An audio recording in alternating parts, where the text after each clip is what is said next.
Welcome back to another video on the channel. With it being Novak Djokovic's 33rd birthday, I thought I would do a video talking about why I think he's the greatest tennis player of all time. So first off, just a quick look at Djokovic's career stats.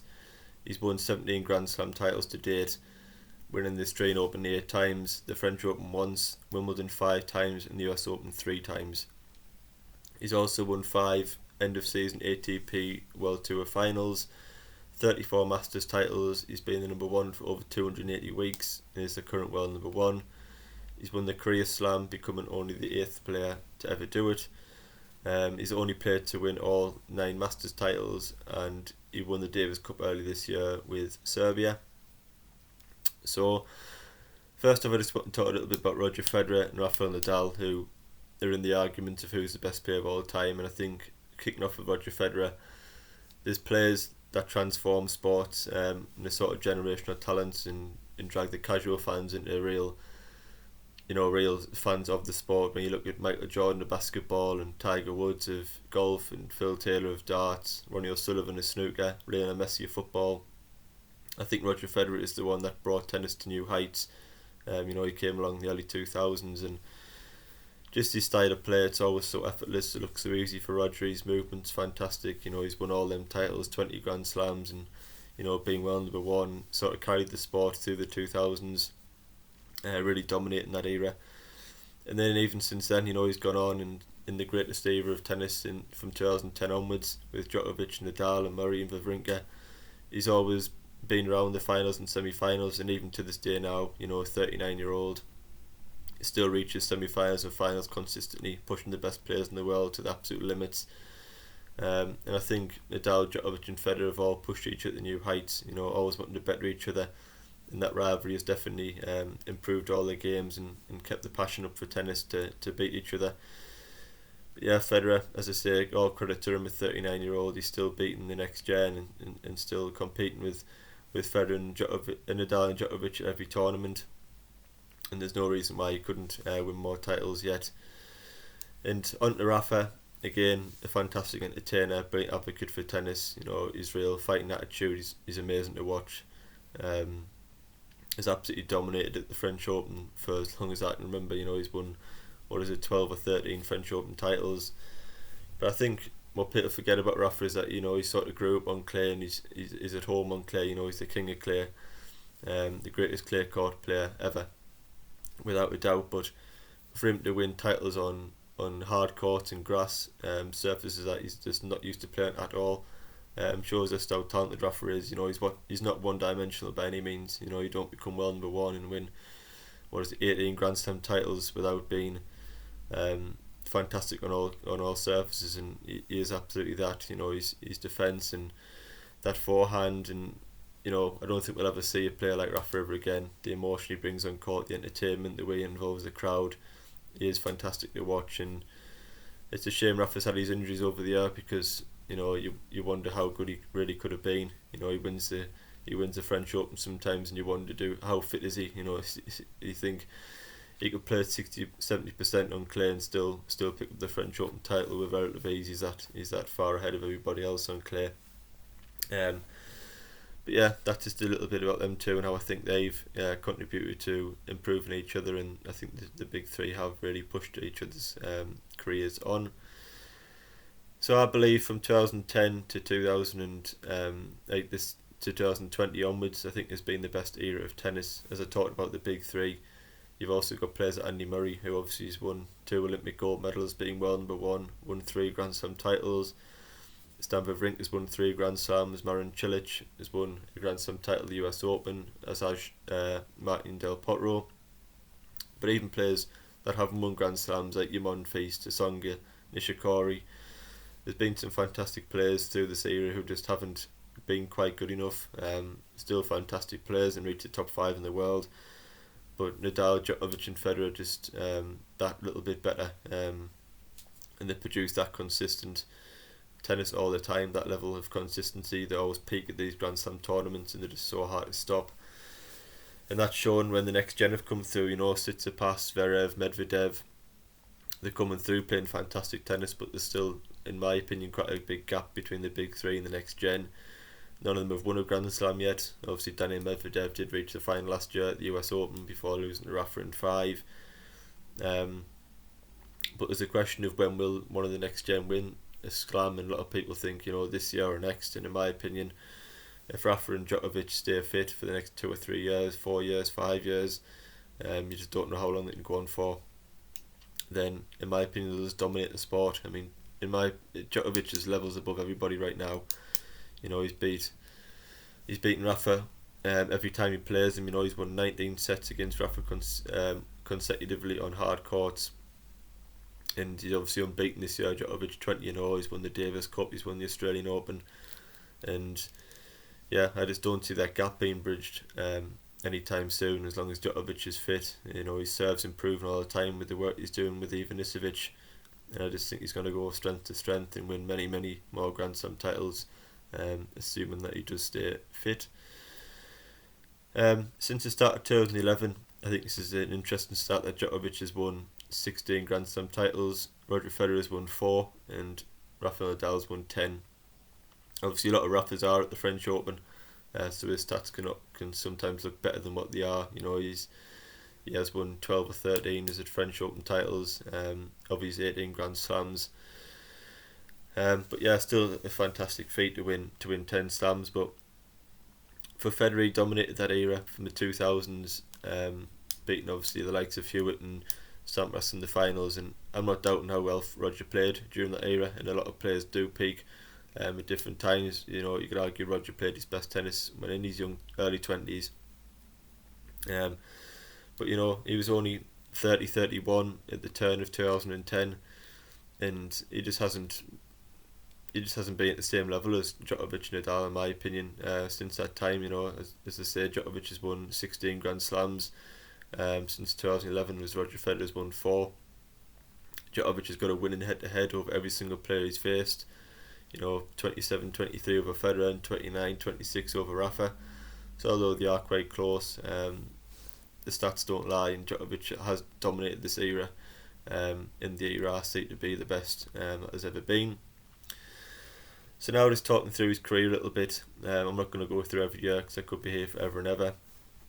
But I think 2011 was the year that people started to look and think, this could be the greatest tennis player I've ever seen. It's undoubtedly, the best season that we've ever seen individually in tennis, whether you're a fan of Djokovic or not, or you think Federer's better or Nadal's better. They're all open to debate. They're all fantastic players, and it's sort of whose style you like and who you've supported for all those years. But I don't think anybody can doubt that the level we saw from Djokovic in 2011 was the greatest level of tennis we've ever seen. He won 3 majors: the Wimbledon, Australian Open and US. Pete Sampras said he thought it was the best season that he's ever seen from an individual player. He went on a 41 match winning streak, and I think that just exemplifies how unbelievable he was, particularly in the Open. For 5 or 6 months he went unbeaten, and I think in an individual sport like tennis, to go 41 matches unbeaten is quite an incredible stat, really. Obviously winning every single match until that French Open semi-final against Federer was an unbelievable achievement. Moving on to 2015 again, Djokovic is playing some of his best tennis of his career, winning 3 majors again. The Australian, US and Wimbledon, beating Federer in 2 finals. 2016 was a pivotal year in Djokovic's career when he won the French Open to complete the career Grand Slam. And then 2017, when Djokovic was he was reaching around 30-31 then, and people thought it's undeniable that he's going to go on to be the most successful tennis player ever and surpass Federer's record of 20 Grand Slams. But he split with his team in 2017 and started to suffer with the elbow injury, and you could see it in his performances that he was sort of falling out of love with the game and sort of being frustrated by the elbow injury. And at the start of 2018 he had major surgery after his early exit at the Australian Open, and you wonder whether he'd ever be the same player again. He was under his career was under serious threat. It was his dominant arm, and yeah, it was a major operation really. Obviously, elbow is one of the most important components in tennis, and he came back at Wimbledon ranked 12th in the world and won the title, and then went to the US Open. I think he was ranked 6th and won that title as well. So even in the year he's had major surgery, he's still come back to win 2 major titles, to show he can just about do anything. In 2019, won the Australian Open again to win his 7th Australian Open. Obviously won his 8th early this year. In that 2019 he beat Federer in that epic Wimbledon final when he faced 2 championship points before coming back to win in the deciding match tiebreak. And yeah, this year he obviously won the Australian Open, beating Dominic Thiem in an epic final again, and he is currently 20-0. Obviously tennis has been stopped for a long time, but I think at this time nobody can doubt that Djokovic is the best player in the world by quite a way. And lastly, just on his playing style, I mean, his serve's never been his best button, but I think over the past 18 months to 2 years, it's really improved with the work he's done with Ivan Nistovic. His return of serve is arguably the best shot we'll ever see in tennis. I don't think we'll see a better shot in tennis ever. I mean, you look at the serves he's faced from the likes of Isner, Kyrgios, Cilic and Raonic, and they're serving 140 mile an hour serves, and he's getting them back, hitting winners and hitting them deep, hitting the baseline, and there's most players can't even get a racket on them. And the way Djokovic reads the serves and really nullifies a threat is awesome to watch. And he's been at throughout his career. His reactions and the angles he creates in the court are quite extraordinary at times. His defence is undoubtedly the best defensive player of all times. The court coverage, the flexibility, the physicality, agility, everything like that is undoubtedly the best we've ever seen in the game. The double-handed backhand is, one of the most consistent shots in the game. Has got more and more aggressive over it with it throughout the years. Brilliant with that backhand down the line and cross court. He's won everything. As I say, he's only played to win all 9 Masters titles. He's done it on all surfaces. He's been world number 1 for over 280 weeks. And I think the last thing for Djokovic to do is win the most Grand Slam titles. He's obviously 3 behind Roger, and I've said in previous videos I just don't see Roger winning another Grand Slam title. I can see him winning ATP titles in 3 set matches. I can see him winning them tournaments, but Grand Slams, I just think Roger struggles physically at the back end of slams. He obviously struggled his way through the Australian Open before getting beat off Djokovic in this year's semi-final. But for Roger, I just think when you're reaching even the 4th round of quarterfinals now, you're going to be facing the likes of a Tsitsipas or a Medvedev or Nishikori, which are very tough to get past. And then if you get through the quarterfinals, you're going to be playing, a top 8 player, as Zverev, again a Medvedev or a Tsitsipas or another top player. And then you get to the semi-final, and you're probably going to face Nadal or Djokovic, and then one of the other in the final. So you're going to have to come through 4 world-class operators over 5 set matches. And I just don't see Federer having the fitness and consistency to beat 3 or 4 world class players over 5 set matches. But he might prove me wrong, but so far he hasn't done so in the last couple of years. And as for Nadal, obviously the French Open might not go ahead this year, which is a massive blow to Nadal's chances, because he is almost a guarantee every French Open that he turns up at.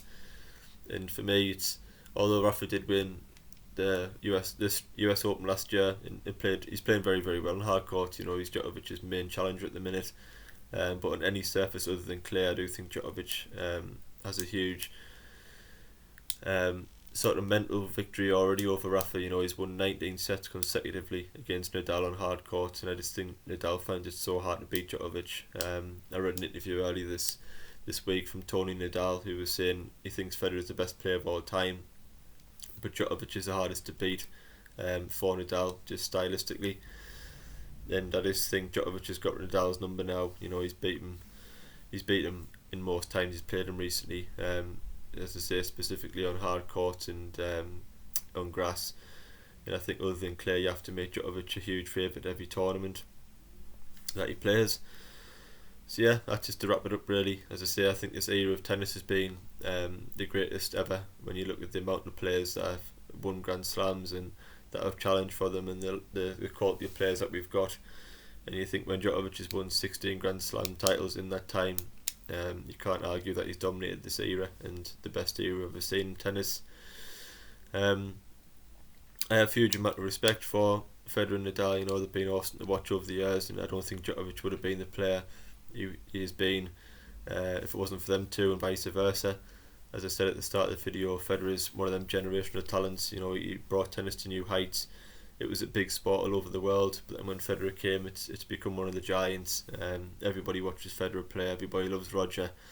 He's a real gentleman on and off court, and he just always makes the game look so easy and so enjoyable. And yeah, worldwide, you have to say, has the biggest fan base, and tennis wouldn't be what it is today if it wasn't for Roger Federer. And Nadal, you know, just what an entertainer and what a fighter. If Nadal's playing tennis, then the fans are usually watching. You know, you don't know what's going to happen when you're watching a Nadal match. You know, you can never write him off. He's undoubtedly the best fighter and the best entertainer that I think we've ever seen on a tennis court, and for years and years I think he's going to go on and just continue fighting, continue running down bottles, and continue to rip forehands at about 150 mile an hour. So yeah, that's just to wrap the video up, and that's why I think Novak Djokovic is the best tennis player of all time. If you have any opinions of your own, please leave them in the comments below, because I'm always interested to hear different arguments and different debates. As I say, I am a fan of Djokovic, and it does probably make me a little bit more biased, but that's just my opinion on who I think is the best tennis player of all time. So thanks for watching the video. Please like and subscribe, and I'll see you on the next video.